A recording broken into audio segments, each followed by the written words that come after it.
Hello everyone, and welcome back to FilmBook Review, an official YouTube channel of FilmBook, featured in Google News, IMDb's news desk, and a member of the Critics' Choice Association. FilmBook is an entertainment industry news website that reports on the film and television show industries in the United States and across the world. Today on FilmBook Review, I will be reviewing the film Hypochondriac, a movie that screened at the 2022 South by Southwest Film Festival. Hypochondriac is written and directed by Addison Hyman and stars Zach Villa, Devin Gray, Madeline Zima, Yomari Morales, and Marlene Forte. This is a Hypochondriac movie review, and there will be spoilers. If you like our movie reviews, please like this Hypochondriac film review, as that helps us out with YouTube's algorithm, and consider subscribing. Once subscribed, click the bell notification box and you are all set. Please also consider becoming one of our patrons on Patreon at patreon.com/filmbook. And now, the Hypochondriac movie review. More like a series of vignettes than a film proper, Hypochondriac focuses on the breakdown of reality in the life of a ceramic artist when his estranged mother reappears in his life. The gifted director Addison Hyman has no trouble keeping the audience engaged with this collection of extraordinary images, no matter how weakly they relate to each other. The story, such as it is, seems like a series of dead ends, as though some sort of trial and error is going on to find a strong story thread. Take the title, for instance. The term hypochondriac is one who imagines having an illness without evidence of physical symptoms or misinterpreting normal physical variants. Hypochondriacs readily recognize the anxiety-ridden reality around them, but there are no psychotic breaks like the delusions and fearful hallucinations experienced by Will, the tortured protagonist. At the risk of being presumptuous, possibly Hyman meant psychogenic instead, actually physical symptoms caused by psychological stress. While psychotic reactions are not associated with this condition either, one could still make a case for it. The early symptom is a palsied arm, for which doctors find no physical cause.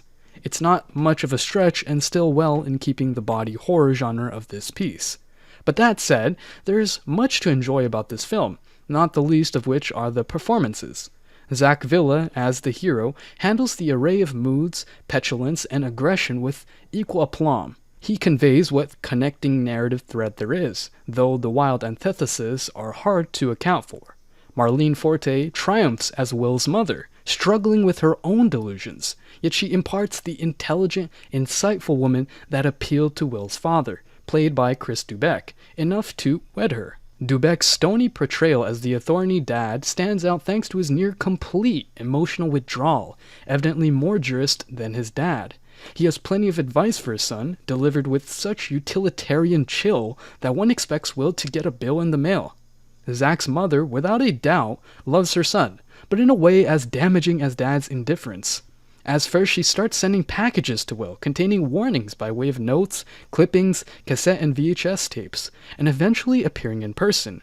She is lucid and quite funny at times, other times she's clearly off her rocker, yet her paranoia reflects a fascinating and disquieting sophistry.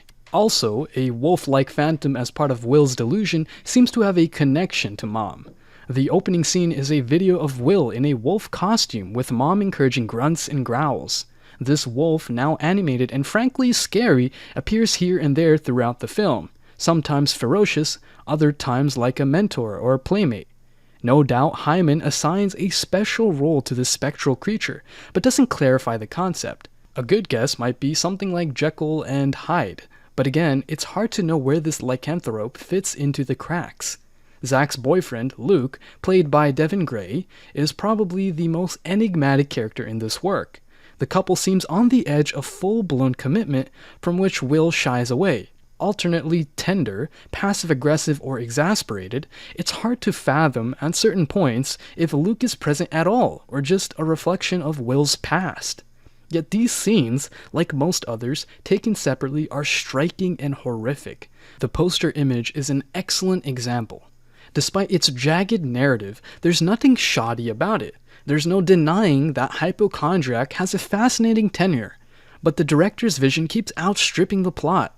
The curious result is that the film ends up being less than the sum of its parts. And that brings us to the conclusion of this Hypochondriac movie review. I'd love to hear your thoughts on it below in the comment section, and if you liked what you heard during this review, please like this video and subscribe to this channel. Please also visit and subscribe to our podcast channel at FilmBook Podcast and our trailer and reaction channel at FilmBook Trailers. Thank you for viewing, and you can watch one of these reviews next.